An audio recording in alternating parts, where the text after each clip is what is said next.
Welcome दोस्तों, सी programming tutorials में आप सभी लोगों का स्वागत है। जैसा कि हम सी के प्रोग्रामिंग्स को बनाना सीख रहे हैं कि सी में हम किस तरह से प्रोग्राम्स को बनाते हैं, और उसी सीरीज़ में ये पार्ट 2 है। धीरे धीरे हम प्रोग्राम्स के लेवल को अप करते चलेंगे और हम अपने स्टैंडर्ड प्रोग्राम को कैसे बनाएंगे अब उस पर भी डिस्कशन धीरे धीरे हम करते चलेंगे। यहाँ पर क्वेश्चन नंबर 11 से हम स्टार्ट करने जा रहे हैं। इसके पार्ट 1 में हमने 1 से लेकर 10 तक के सारे क्वेश्चंस की डिस्कशन किए हुए हैं। अगर आप फर्स्ट टाइम इस वीडियो को देख रहे हैं तो जाके पार्ट 1 को ज़रूर देखिए, क्योंकि वहाँ पर धीरे धीरे क्वेश्चंस के लेवल अप हुए हैं, जिससे कि आपको समझने में ज़्यादा आसानी होगी। तो चलिए समय को ना लॉस करते हुए हम लोग सीधे अपने पॉइंट पे बात करते हैं और क्वेश्चन नंबर 11 को सॉल्व करने का एफर्ट करते हैं। तो 11 क्वेश्चन को पहले पढ़ते हैं और समझते हैं कहना क्या चाह रहा है कि if the marks obtained by the students in 5 different subjects are input through the keyboard, find out the aggregate marks and percentage marks obtained by the students. Assume that the maximum marks that can be obtained by students in each subject is 100. सबसे पहले तो हमें हमारे दिमाग में ये आना चाहिए कि हमें वेरिएबल्स क्या क्या लेने हैं। तो वेरिएबल की डिस्कशन करने के लिए सबसे पहले हमने यहाँ पर आपको वेरिएबल समझाया कि क्या क्या वेरिएबल हम इस्तेमाल करेंगे। जैसा कि हम प्रोग्राम को पढ़कर ही वेरिएबल को आइडेंटिफाइड करते हैं, तो यहाँ पर हम देख सकते हैं कि सीधा सीधा पहले लाइन बोल रहा है कि 5 सब्जेक्ट मार्क्स। तो इसका मतलब हमें 5 सब्जेक्ट लेने होंगे। तो एच, आप सब्जेक्ट का कोई भी नाम ले सकते हैं। तो एच ले लिया, Hindi, English, math, physics and chemistry. Then उसका आगे कह रहा है एग्रीगेट मार्क्स। एग्रीगेट का मतलब होता है टोटल। तो टोटल के लिए हमने टीओ टोटल ले लिया, और एंड परसेंटेज, तो परसेंटेज के लिए हमने पीआर ले लिया।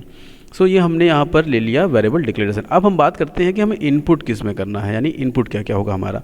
तो जैसा कि फर्स्ट लाइन में ही कह रहा है कि if the marks obtained by the students in 5 subject marks are input through the keyboard. देखिए पहली लाइन में बोल दिया कि 5 सब्जेक्ट हमें इनपुट कराने हैं, यानी हमारा जो 5 सब्जेक्ट इनपुट होगा वो Hindi, English, math, physics, chemistry, ये हमने इनपुट करनी है। चलिए इनपुट समझ में आ गया, वेरिएबल भी डिक्लेयर हो गए। अब हम प्रोग्राम की स्टार्टिंग करते हैं। तो प्रोग्राम की स्टार्टिंग करने के लिए सबसे पहले हमने बताया सी में कि आप ऑलवेज हैज़ इंक्लूड यानी प्री प्रोसेसर डायरेक्टिव्स के थ्रू प्रोग्राम को स्टार्ट करते हैं। तो ये हमने stdio.header फाइल लिख दिया। देन उसके बाद आप वॉइड में लिखोगे। देन उसके बाद आप यहाँ पर वेरिएबल डिक्लेयर करेंगे। तो यहाँ वेरिएबल डिक्लेयर हो गया इंटीजर। आपने Hindi, English, math, physics and chemistry ले लिया, साथ में साथ टोटल लेना है तो टोटल के लिए टीओटी ले लिया, एंड परसेंटेज के लिए आपने पीआर ले लिया। यहाँ पर आपने ये वेरिएबल भी डिक्लेयर कर लिया। अब ध्यान समझिए कि आपको इनपुट क्या करना है। तो इनपुट यूज़र को वही मैसेज देंगे जो आपको इनपुट कराना होता है। तो यहाँ पर क्योंकि वो हमें 5 सब्जेक्ट लेने हैं इनपुट, तो हमने यूज़र को मैसेज दिया प्लीज़ इनपुट 5 सब्जेक्ट मार्क्स। चलिए ये हमने यूज़र को इनपुट करा दिया। अब हम करेंगे इनपुट। तो इनपुट कराएंगे सबसे पहले हिंदी पर, तो स्कैन अप %d क्योंकि इंटीजर टाइप है, और m% हमने हिंदी पर इनपुट कर लिया। उसी तरह से सेकंड हम कराएंगे इंग्लिश पर इनपुट, तो वही %d होगा क्योंकि इंटीजर टाइप है। देन m%e हो गया। थर्ड हम इनपुट कराएंगे मैथ पर, तो स्कैन अप, ये हमने %d लगाकर m% मैथ इनपुट करा लिया। उसी तरह फिजिक्स एंड केमिस्ट्री पे इनपुट करा लेना है, तो स्कैन अप ले लिया। देन उसके बाद %d ले लिया, एंड उसके बाद m% फिजिक्स, एंड लास्ट हमारा सब्जेक्ट बचता है जो है केमिस्ट्री का, तो %d m% केमिस्ट्री हो गया। अब हमें निकालना है टोटल, क्योंकि टोटल मतलब एडिशन से है। तो हमने जितना भी सब्जेक्ट इनपुट कराया है सबको हम करा लेंगे ऐड, यानी h + e + m + p + c। देखिए ये हमें मिल गया टोटल, यानी सारे सब्जेक्ट के सम करके हमने टोटल नाम के वेरिएबल में रख दिया। अब हमें निकालना है परसेंटेज। तो परसेंटेज निकालने के लिए आप total subject by total divide by 5 कर दीजिए। तो % = टोटल डिवाइड बाई 5। ये तभी एग्जिस्ट करेगा जब आपका 100 में मार्क्स में से नंबर निकाल रहे होंगे तब।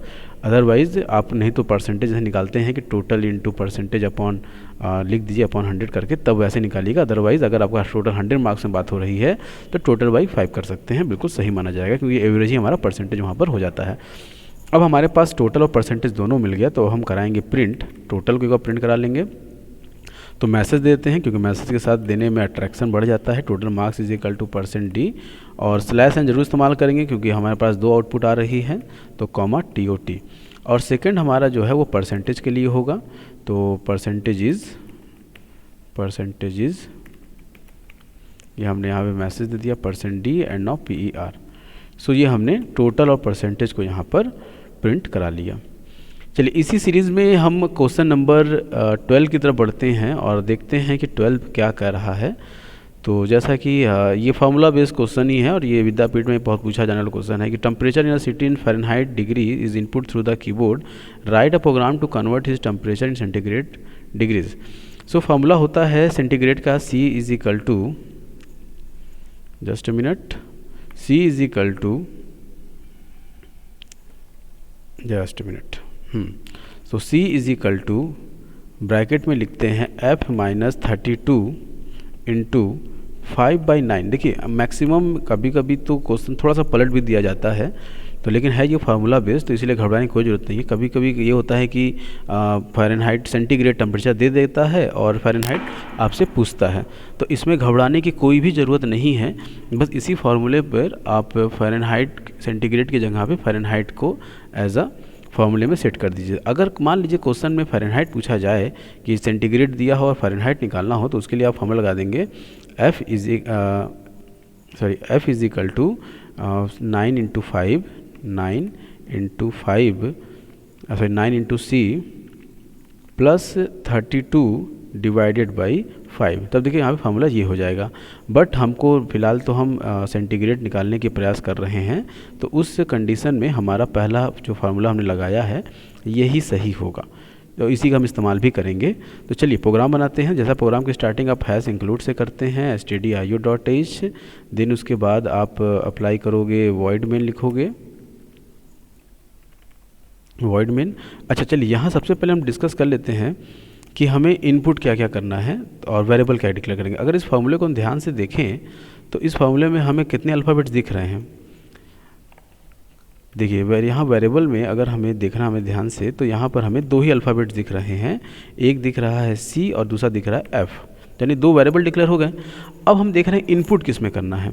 तो हमने बताया था कि अगर आप कभी भी कंफ्यूज हों तो अपने फार्मूले पर इज इक्वल टू के दाएं साइड यानी राइट हैंड साइड को देखिए, और राइट हैंड साइड पे हमें सिर्फ F दिख रहा है। इसका मतलब जो इनपुट होगा वो सिर्फ F पर होगा और किसी पे नहीं होगा। तो चलिए इसी सीरीज़ में हम आगे बढ़ रहे हैं और प्रोग्राम को कंटिन्यू करते हैं। तो हमने जैसा बताया कि सबसे पहले आप वेरिएबल को डिक्लेयर करोगे, और डिक्लेयर करने के लिए इंटीजर C, F ये हमने वेरिएबल को डिक्लेयर कर दिया। अब हम बात करेंगे कि इनपुट को हमेशा यूज़र के लिए मैसेज में जाता है, यानी जब भी यूज़र को शो कराओगे तो जो इनपुट आप ले रहे हो वही मैसेज दोगे। तो यहाँ लिखा प्लीज़ इनपुट व्हाट इनपुट कर रहे हैं आप लोग, इनपुट कर रहे हैं फ़ारेनहाइट को, तो हमने लिखा प्लीज़ इनपुट F यानी फ़ारेनहाइट, या पूरा लिख सकते हैं फ़ारेनहाइट। चलिए अब हम कराएंगे स्कैन फ़ारेनहाइट को, तो यहाँ पे स्कैन अप करा लिया %D एंड कॉमा %F। यहाँ आपने फ़ारेनहाइट भी इनपुट करा लिया। अब जैसे इनपुट हुआ फार्मूला आपके सामने है, अप्लाई कर दीजिए। C is equal to bracket में F माइनस 32 इंटू 5/9 ये आपने फार्मूला अप्लाई कर दिया। रिज़ल्ट आपका C पे स्टोर हुआ है, तो आप C को प्रिंट करा लीजिए। प्रिंट ऑफ सेंटीग्रेड है, तो यानी आप पहले मैसेज दे दीजिए centigrade is equal to %D and now comma लगा के C, और लास्ट में हम उसको प्रोग्राम को एंड करेंगे कर्ली ब्रेसेस से। तो जैसा कि आई होप समझ में आया होगा आपको। अब इसी सीरीज़ में हम आगे बढ़ते हैं नेक्स्ट प्रॉब्लम की तरफ। जो हमारा प्रॉब्लम है उसको पढ़ते हैं। अब यहाँ पर देखिए कह रहा है कि the length and breadth of a rectangle and radius of a circle input through the keyboard, यानी यहाँ पर अगर हम इस प्रोग्राम को फर्स्ट लुक में देख रहे हैं तो यहाँ पर इनपुट की बात इसने पहले ही कर दी, और इनपुट में जो है वो बोल रहा है कि लेंथ होगा, ब्रेथ होगा और रेडियस होगा। देखिए इनपुट की बात पहले ही कर दिया। और write a program to calculate area and perimeter of rectangle and area and circumference of formula. तो रेक्टेंगल, तो सबसे पहले तो हमें पता होना चाहिए कि एरिया ऑफ अ रेक्टेंगल का फार्मूला क्या होता है। तो A is equal to L into B. देखिए ये फार्मूला होता है एरिया ऑफ रेक्टेंगल का। पेरीमीटर ऑफ रेक्टेंगल फार्मूला होता है 2 इंटू ब्रैकेट में L प्लस बी, ये होता है perimeter of rectangle formula. Area of circle formula होता है A is equal to pi square, तो इसको हम AC बोल देते हैं और इसको हम AR बोल देते हैं ताकि हम कंफ्यूज ना हो, area of rectangle and area of circle. और area of circle is equal to pi square, pi के लिए जानते हैं 3.14 होती है, इंटू R स्क्वायर को लिख सकते हैं R into R and now area of circumference of circle होता है C is equal to 2 pi R, that means 2 into 3.14 into R। देखिए अब बात करते हैं हमें वेरिएबल्स क्या क्या लेने हैं। तो वेरिएबल की जब डिस्कशन कर रहे हैं तो हमने बताया जितने अल्फ़ाबेट्स आप यूज़ करोगे बस वही आपके वेरिएबल्स होंगे। तो यहाँ पहले तो AR देख सकते हैं, दूसरा L देख सकते हैं, तीसरा B देख सकते हैं, उसके बाद हम P देख रहे हैं, उसके बाद AC देख रहे हैं और C देख रहे हैं। क्योंकि यहाँ पर R स्क्वायर R 2 बार हुआ है तो ये मिकी R लेंगे, और सरकमफ्रेंस में भी R का इस्तेमाल हुआ है तो उस R को हम इसी R में काउंट कर लेते हैं। तो ये हमारा टोटल नंबर ऑफ़ वेरिएबल्स हो गए। सो अब इनपुट तो हमने बता ही दिया पहले से ही कि आपका लेंथ, ब्रेथ और रेडियस इनपुट होगा। चलिए अब हम प्रोग्राम को आगे बढ़ाते हैं और इसमें हम जैसा कि सी के प्रोग्राम की स्टार्टिंग हमने बताया कहाँ से करेंगे, आप हैश इंक्लूड से करेंगे। तो हैश इंक्लूड stdio.h, देन उसके बाद आप यूज़ करोगे वॉइड मेन का। सो वॉइड मेन, इसका आप अप्लाई करोगे कर्ली ब्रेसेस, देन आपको डिक्लेयर करना है वेरिएबल। अब आइए वेरिएबल डिक्लेयर करते हैं। तो वेरिएबल हमने देखा क्या क्या है हमारे पास, तो इंटीजर टाइप में ले लिया L, B, AR, P, R। But AC और C को हम लोग डिक्लेयर करेंगे फ्लोट टाइप में, क्योंकि यहाँ पर इसके जो रिज़ल्ट है वो फ्लोट में आ रहा है, क्योंकि दशमलव संख्या इसमें होने की वजह से AC और C को हम लोग यूज़ करेंगे एज अ फ्लोट। रीज़न मैंने बताया कि 3.14 का इस्तेमाल हुआ है, तो इस रीज़न से अगर आप इंटीजर में डिक्लेयर करोगे तो आपको परफेक्ट आंसर नहीं मिलेगा। रिजल्ट तो तब भी आएगा लेकिन परफेक्ट आंसर नहीं आएगा, इसलिए हमने इसको क्या किया कि इसको फ्लोट टाइप में डिक्लेयर किया। अब हम यूज़र को मैसेज पास करते हैं, जो हमने इनपुट करानी है यूज़र को बताएंगे कि please input L, B and R यानी रेडियस। देखिए ये हमने यूज़र को मैसेज दे दिया। अब हम इसको कराएंगे इनपुट यानी स्कैन अप। तो %D पहला हमने इनपुट करा लिया L पर, फिर स्कैन अप %D, फिर हम इनपुट कराएंगे B पर, फिर स्कैन अप %D, फिर हम इनपुट कराएंगे R पर %R।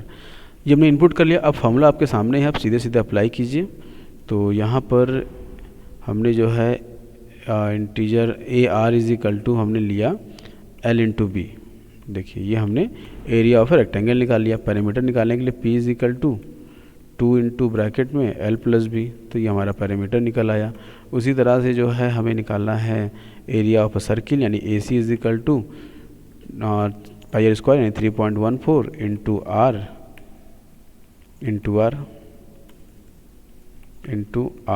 इंटू R, ये हो गया एरिया ऑफ सर्किल। उसके बाद हमें निकालना है जो है सरकमफ्रेंस ऑफ सर्किल यानी C is equal to 2 pi R, that means 2 into 3.14 into R। चलिए अब ये हमने देखा कि सारी रिज़ल्ट हमारे सामने आ गए। अब हम 1 बाय 1 सभी रिज़ल्ट्स को प्रिंट कराएंगे। आइए प्रिंट कराते हैं।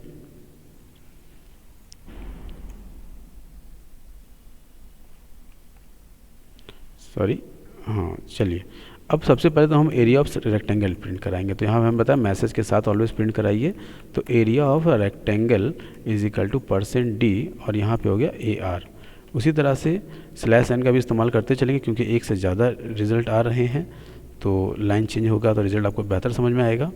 देन प्रिंटअप लगाया। अब हम निकालते हैं पैरामीटर ऑफ रेक्टेंगल। तो parameter of rectangle is equal to %D और यहाँ हो गया P। उसी तरह /n भी अप्लाई कर दिए ताकि जो है लाइन चेंज हो जाए और जो नया रिज़ल्ट है वो न्यू लाइन पे आए। देन उसके बाद प्रिंटअप।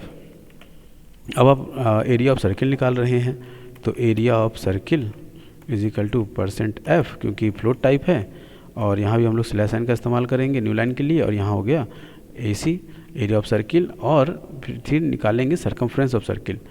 तो चलिए प्रिंटअप अपने अप्लाई किया और यहाँ पर circumference of circle is equal to %F और /n अब अप्लाई नहीं करेंगे क्योंकि आखिरी रिजल्ट है। तो आप चाहे अप्लाई कीजिए चाहे मत कीजिए, वो आपके ऊपर डिपेंड करेगा। तो चलिए क्वेश्चन आई थिंक समझ में आ गया होगा सोल्यूशन इसका। तो ये हमने सभी को प्रिंट करा दिया है। इसी सीरीज़ में हम आगे बढ़ते हुए अब हम आते हैं नेक्स्ट टॉपिक की तरफ। देखिए यहाँ पर लिखा है 2 number are input through the keyboard into 2 location C and D, write a program to interchange. देखिए इंटरचेंज वर्ड को हम लोग दूसरे शब्दों में स्वैपिंग भी कहते हैं। आप कभी भी कंफ्यूज मत होइएगा, स्वैपिंग और इंटरचेंज का दोनों का मतलब एक होता है। यानी कि इसका कहने का मतलब ये है कि C और D में आप कोई भी वैल्यू लीजिए, जो भी C की वैल्यू है वो D में आ जाएगी और D की वैल्यू जो है वो C में आ जाएगी। इसे कहते हैं स्वैपिंग या स्वैप द वैल्यूज़ या फिर इंटरचेंज द वैल्यू। तो इसको कैसे करेंगे अब इस पर थोड़ा डिस्कशन करते हैं। तो जैसा कि हम यहाँ पर इसको डायग्राम को तो समझाने का एफर्ट करते हैं, तो हमने ये एक डायग्राम बना लिया है और इसी डायग्राम के थ्रू हम आपको क्लियर करेंगे। तो ये दूसरी डायग्राम है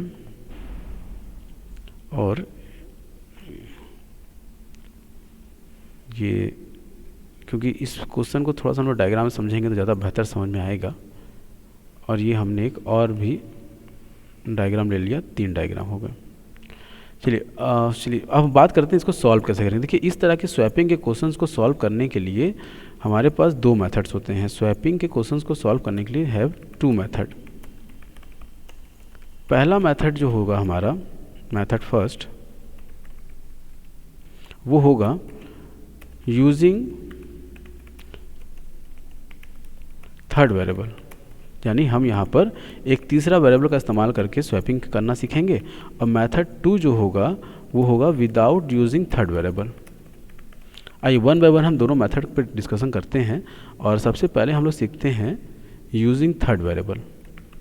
तो यूजिंग थर्ड वेरिएबल यानी क्वेश्चन में तो सी और डी की बात कर लिया है, लेकिन हम क्या करेंगे कि अपने से एक और वेरिएबल लेंगे जिसको हम नाम देंगे ई, यानी इसको अब डायग्राम समझते हैं। तो हमने क्या किया कि यहाँ पर एक अपने से वेरिएबल ले लिया, थर्ड वेरिएबल, जिसका नाम रखा हमने ई। चलिए इसको थोड़ा सा हम नेमिंग कर देते हैं, फिर आपको ज़्यादा अच्छे समझ में आएगा। देखिए सी तो क्वेश्चन में कह रहा है लेने को, ये हमने डी नाम दे दिया, और तीसरा हमने अपने से लिया है ई नाम से। आप कोई भी ले सकते हो, एफ जी एच जो भी इच्छा करे, टेम्प कुछ भी। अच्छा अब मान लेते हैं कि सी में जो है आपके पास वैल्यू है 12 और डी में जो वैल्यू है वो है 13। ई एज इट इज़ खाली है। जो रिजल्ट कहना चाह रहा है कि आफ्टर द एग्जीक्यूशन जो रिज़ल्ट आएगा वो क्या आएगा। देखिए स्वैपिंग का मतलब एग्जैक्टली क्या हो रहा है अब वो समझते हैं। तो जो आपका रिज़ल्ट होगा, यानी अगर हम बात करें रिज़ल्ट की अपने, तो या आउटपुट की, आउटपुट, तो यहाँ पर ये हमारी जो है ये सी है और ये जो है हमारा डी है, जैसा कि हम आपसे बात कर चुके हैं इस पर। तो जो भी वैल्यू सी में थी, जैसे सी में हमने स्टार्टिंग की जो वैल्यू डाली थी वो 12 थी, लेकिन यहाँ पर जो आफ्टर प्रोसेसिंग ये हो जाएगी 13 और ये हो जाएगी 12। तो आप देख सकते हो कि जो आउटपुट बना है, आप यहाँ देखिए सी की वैल्यू जो है वो चेंज होके क्या हो गई 13 और डी की वैल्यू जो है वो चेंज होके क्या हो गई 12।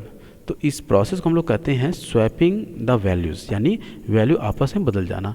और इसके लिए हम 2 तरीके से देखेंगे। पहला तरीका जो है वो है थर्ड वेरिएबल का, यानी यहाँ पर हम एक ई नाम का वेरिएबल अपने से डिफाइन कर रहे हैं।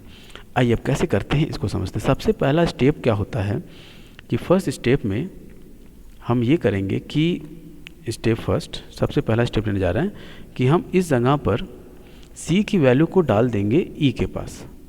अब समझिए ऐसे कि आपके पास कुछ अमाउंट है और उस अमाउंट को आप किसी थर्ड को दे देते हैं, तो आपके पास क्या बचा? कुछ भी नहीं, क्योंकि आपका जेवा खाली हो गया। तो उसी तरह से यहाँ पर भी सबसे पहले सी की वैल्यू को उठाकर हम डाल देंगे डी के पास। तो जैसे ही हमने सी की वैल्यू को उठा के डी में डाली, तो अब यहाँ पर आप अगर ध्यान से देखिए तो इस जगह होगा क्या कि सी की जो वैल्यू है अब वो ब्लैंक हो जाएगी, सी जो है वो खाली हो जाएगा। और डी में एज इट इज़, अभी डी पे हमने कोई वर्क किया ही नहीं है, तो डी में जो है आपके पास पुरानी वैल्यू ही मिलेगी, यानी कि आपके पास जो पुरानी वैल्यू थी, यानी यहाँ खाली हो गया, यहाँ पे आपको 13 मिला जो पहले से था, और यहाँ पर आ गया वैल्यू आपके पास 12। ठीक है। अब सेकेंड स्टेप, यानी इस स्टेप को हम कैसे लिखेंगे? इस स्टेप को लिखना होगा E इज इक्वल टू सी, यानी सबसे पहला स्टेप हमने देखा कि सबसे पहले E में C की वैल्यू को रख देंगे। ध्यान समझिएगा, इसका मतलब होता है कि E में C की वैल्यू को रखना, यानी C की जो वैल्यू है वो कहाँ चली जाएगी? इस E के पास। आइए अब सेकेंड स्टेप की बात करें अगर, तो सेकेंड स्टेप में हम ये करते हैं कि जो D की वैल्यू है उसको उठा के हम रख देंगे C के पास। यानी अब हम ये करेंगे कि जो D की वैल्यू है, यानी इस D में जो भी वैल्यू था, अब उसको उठा के हम रखेंगे इस C के पास। तो चलिए रखते हैं। अब जब हमने जो है D की वैल्यू उठा के C में रख दिया, तो अब देखिए समझिए ध्यान से कि C जो है अब वो हमारा खाली हो जाएगा, सॉरी D जो है वो खाली हो जाएगा। यानी E में तो एज इट इज़ वैल्यू आपको मिलेगी, यानी C में देखिए अब आ गई किसकी वैल्यू? D की वैल्यू, मीन्स 13 आ गई। और डी देखिए ब्लैंक हो गया, और ई में एज इट इज़ हमारे पास 12 ऑलरेडी है। और इस लाइन को लिखेंगे हम यहाँ पर सी इज इक्वल टू डी, ये हमें लिखना होगा, यानी कि डी की वैल्यू उठा के कहाँ रख रहे हैं हम, सी के अंदर। ठीक है, नहीं इसका मतलब होता है कि डी की वैल्यू उठा के आप सी में रख रहे हैं। अब नेक्स्ट स्टेप ये कहता है कि जो हमारी ई की वैल्यू थी उठा के आप डाल देंगे सी के पास। तो चलिए अब इसको देखते हैं कैसे बनाएंगे। तो अब नेक्स्ट स्टेप की बात करें अगर हम आपसे, थोड़ा सा हम डायग्राम का इस्तेमाल कर रहे हैं ताकि आप समझ पाओ अच्छे से। तो इस जगह पर हम क्या कर रहे हैं कि 1 मिनट नेमिंग कर लें, फिर आपको समझाते हैं। तो यहाँ पर सी हो गया, और यहाँ पर आपका डी हो गया, और यहाँ पर आपका ई हो गया। तो जैसा कि हमने बताया अभी कि जो हमारी ई की वैल्यू है वो कहाँ चली जाएगी, डी में, यानी सी में देखिए एज इट इज़ तो आपको दिख रहा होगा यहाँ 13 है। डी में देखिए अब जो ई की वैल्यू वो आ गई, और ई जो है वो एज इट इज़ पहले से जैसे पहले ब्लैंक था वैसे अभी भी ये ब्लैंक ही रह गया। तो इस लाइन को लिखने के लिए हमने बताया क्या लिखेंगे कि D इज इक्वल टू ई, यानी ई की जो वैल्यू है वो कहाँ चली जाए, ई पर आ जाए। ठीक है, और आप देख सकते हैं कि आपका जो रिज़ल्ट लास्ट में ओरिएंटेड हुआ है, जो रिज़ल्ट आपको लास्ट में मिला, ये आपको स्वैप करके वैल्यू को दे रहा है, देखिए ज़रा प्रीवियस से। ठीक है, तो ये चीज़ जो है आपकी, अब इसकी प्रोग्राम कैसे बनेगी, देखिए आपको याद रखना है बस ये 3 चीज़, बस आपको ध्यान जो रखना है वो ये 3 लाइन को ध्यान रखना है कि E is equal to C, C is equal to D, और D is equal to E. बस यही हमारी लॉजिक होगी डियर, और बाकी तो हमने समझाया कि कैसे ये काम कर रहा है। तो चलिए इस पर हम थोड़ा सा प्रोग्रामिंग बनाते हैं और देखते हैं, और इस चीज़ को हम यहाँ पर आपके लिए इस नोट्स में दे देते हैं ताकि जो है आप इसको अच्छे से समझ सको देखकर। कभी भी आप भूलें तो आप इस लॉजिक को देखकर आपको याद आ जाए कि ये प्रोग्राम कैसे बनेगा। तो चलिए कैसे प्रोग्राम बनाएंगे उसकी बात करते हैं। तो सबसे पहले तो हम लोग यहाँ बात करते हैं प्रोग्राम की स्टार्टिंग आप लोग हैश इंक्लूड से करते हैं, उसके बाद stdio.h, देन उसके बाद आप अप्लाई करेंगे वॉइड मेन को, क्योंकि आपको हमेशा लिखना होगा। देन उसके बाद आप कर्ली ब्रैकेट लगाएंगे, देन उसके बाद आप यहाँ पर इंटीजर लिखेंगे, और यहाँ पर आपको साफ साफ कहा गया कि सी और डी लेना है, तो सी कॉमा डी ले लिया, और हमने अपनी सुविधा के लिए एक थर्ड वेरिएबल ले लिया ई। आप कुछ भी ले सकते हैं, अगेन कुछ भी ले सकते हैं। अब हम यूज़र को पहले हम मैसेज पास करेंगे प्रिंट अप करके कि please input the value for C and D. चलिए हमने यूज़र को मैसेज दे दिया, सी और डी के लिए वैल्यू दे दीजिए, और अब हम इसको करते हैं स्कैन। तो ये हमने %d करके कॉमा लगा के %c पर हमने वैल्यू ले लिया। ये ध्यान रखिए कैपिटल लेटर में अगर हम लिख रहे हैं तो आप भी कैपिटल में ही लिखिए, या अगर आप स्मॉल लेटर में लिख रहे हैं तो सारा प्रोग्राम सी और डी स्मॉल लेटर में ही रहेगा, वरना होगा क्या कि आप देखेंगे कुछ और लिखेंगे कुछ, तो इसलिए आ जाएगा एरर। तो चलिए यहाँ पर हम लोग %d लिख कर कॉमा लगा के %d लिख देते हैं। तो ये आपका सी और डी पे आपने वैल्यू ले लिया। अब आपके सामने देखिए लॉजिक हमने इसीलिए यहाँ पे पेस्ट कर दी ताकि आप देख सकें कि पहला लॉजिक है ई इज इक्वल टू सी का, दूसरा लॉजिक क्या बोल रहा है सी बराबर डी, और तीसरा लॉजिक जो है वो है डी बराबर ई, और ख़त्म। ये आपकी लॉजिक क्लियर हो गई। अब आप सी और डी की वैल्यू को प्रिंट करा लीजिए। तो print of c is equal to %d comma c, और print of d is equal to %d comma d, और कर्ली ब्रेसेस कर देंगे क्लोज। तो आई होप लॉजिक आपको समझ में आई होगी। अब इसी लॉजिक पर हम दूसरे पर्सपेक्टिव पे देखते हैं कि अगर हम थर्ड वेरिएबल का इस्तेमाल ना करना चाहें तब हम इस प्रोग्राम को कैसे बनाएंगे। चलिए उस पर डिस्कशन करते हैं। तो जैसा कि हम थोड़ा सा चीज़ों को हटा रहे हैं ताकि चीज़ें क्लियर हो सकें, और यहाँ पर अब हम ई का इस्तेमाल नहीं करेंगे। अब हम सिर्फ और सिर्फ इस मेथड को हम कहेंगे अब विदाउट यूजिंग थर्ड वेरिएबल। चलिए देखते हैं, पहले हम लिख लेते हैं मेथड 2 की बात करते हैं अब कि विदाउट यूजिंग थर्ड वेरिएबल, यानी अब हमें ई का इस्तेमाल किए बिना अपने प्रोग्राम को बनाना है। अच्छा, इस प्रोसेस को कहते हैं मेमोरी ओवरराइट करना, यानी कि अब हम इसी 2 में ही काम करेंगे और 2 के अलावा हम तीसरा का इस्तेमाल नहीं करेंगे। तो कैसे बनाते हैं इसके विषय में बात करते हैं। सबसे पहले करते क्या है हम कि जस्ट मिनट, थोड़ा सा इन चीज़ों को पहले लिख लें ताकि हम आपको समझा पाएँ अच्छे से। तो ये हो गया C और ये हो गया हमारे पास D। तो सबसे पहला स्टेप हमें ये करना है कि हम क्या करें कि C और D की दोनों को वैल्यू को आपस में जोड़ लें, यानी कि C और D की वैल्यू को आपस में जोड़ लें। तो यानी C प्लस D हमने जोड़ लिया। अच्छा, C की वैल्यू जो है वो है 12 और D की वैल्यू है वो है 13, और जब जोड़ेंगे आप इसे तो आ जाएगा 25। और ये जो 25 आया है इसको उठाकर हम रख दें C के पास, यानी C के बॉक्स में। तो अब C में जो भी प्रीवियस की वैल्यू थी अब वो हट जाएगी, और हटने के बाद यानी कि C की देखिए लास्ट जो वैल्यू दिख रही थी वो 12, यानी मेमोरी ओवरराइट हो रही है। अब ये 12 वैल्यू जो है वो हट गई और उस जगह पर आपके सामने एक नई वैल्यू आ गई। क्या आई? 25। और क्योंकि D को तो हमने छेड़ा ही नहीं है तो D में एज इट इज़ जो प्रीवियस वैल्यू है वही मिलेगी। अब अगला स्टेप ये कहता है करने को कि हम C में से D को घटा लें, C में से D को घटा लें। तो C की जो करंट वैल्यू है देखिए वो 25 हो गई है, और D की जो करंट वैल्यू है देख सकते हैं आप 13 है। तो जब C में से D घटा तो बचा 12, और इस 12 को हम रख दें D के अंदर, यानी अब D की जो पुरानी वैल्यू थी वो ओवरराइट हो जाएगी, यानी वो हट जाएगी, और उस जगह पे आपके सामने नई वैल्यू आएगी जो है 12। तो चलिए अब इसको बना लेते हैं। तो इस जगह पर हमने क्या किया कि नई वैल्यू लिख दिया। आइए पहले हम इसको नेमिंग कर दें ताकि आप इसको समझ सकें। तो ये C है और ये D है, और C की नई वैल्यू, C में जो पुरानी वैल्यू थी 25 वो एज इट इज़ 25 ही रहेगी, और D के पास अब नई वैल्यू आ गई जो कि आप देख सकते हो वो है 12। ठीक है, अब वापस से तीसरा स्टेप हमें करना ये है कि हम वापस से C माइनस D करें, यानी C माइनस D। तो चलिए C माइनस D करते हैं। तो C की करंट वैल्यू तो हम 25 देख रहे हैं और D की करंट वैल्यू कितनी हो गई है? 12, और जब ये घटाएंगे तो रिजल्ट आएगा 13, और इस 13 को वापस से हम डाल देंगे C के पास, यानी अब C की जो नई वैल्यू हो चुकी है वो 13 है। इसका मतलब ये है कि C की जो पुरानी वैल्यू थी वो उसे ओवरराइट कर देगा, और ओवरराइट करने के बाद उस जगह पे एक नई वैल्यू असाइन कर देगा जो कि 13 है। आइए इसको फिगर समझते हैं।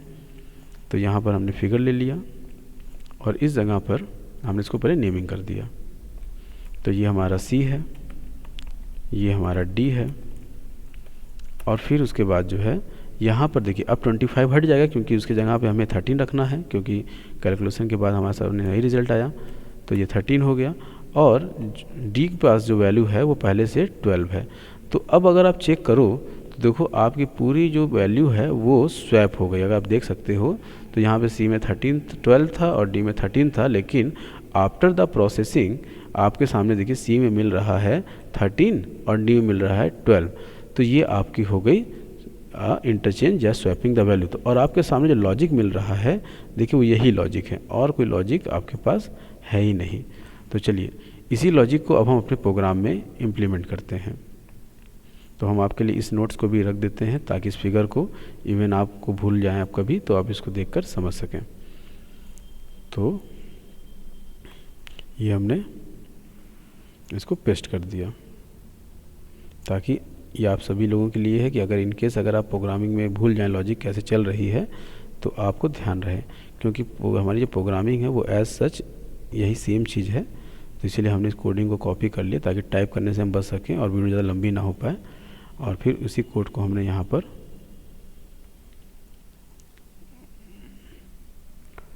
पेस्ट कर दिया, और आपके सामने देखिए 3 लॉजिक दिख रही होगी। C इज इक्वल टू पहला लॉजिक है C is equal to C plus D। तो यहाँ लिखिएगा C is equal to C plus D। दूसरी लाइन की लॉजिक जो है वो दिख रही है D is equal to C minus D, और तीसरी लाइन की लॉजिक भी यही है लेकिन वहाँ पर C is equal to C minus D है। ठीक है, और क्योंकि यहाँ पर हम E का इस्तेमाल नहीं कर रहे हैं तो हम यहाँ पर E को डिलीट करते हैं, और अगर आप इस तरह से करेंगे तो आपको ये पूरी प्रोग्रामिंग क्लियर हो जाएगी। आइए अब हम चलते हैं नेक्स्ट प्रोग्राम की तरफ। इसको रन जरूर कराइए, मैं इसीलिए आपको रन नहीं करा रहा हूँ ताकि आप स्वयं रन करा के इस कोड को चेक कर सकते हैं। चलिए आज क्योंकि जो नेक्स्ट क्वेश्चन है ये अलग सीक्वेंस का क्वेश्चन है, तो इसको हम लोग नेक्स्ट वीडियो में बात करेंगे। अगर आप इस जगह तक वीडियो को देख रहे हैं तो होप है कि आप वीडियो को, चैनल को सब्सक्राइब कर लें, वीडियो को लाइक करें, कमेंट करें, अपने फ्रेंड लोगों के साथ शेयर करें। फिर मिलेंगे नेक्स्ट वीडियो में, तब तक अपना ख्याल रखें, अपना परिवार का ख्याल रखें। Thank you.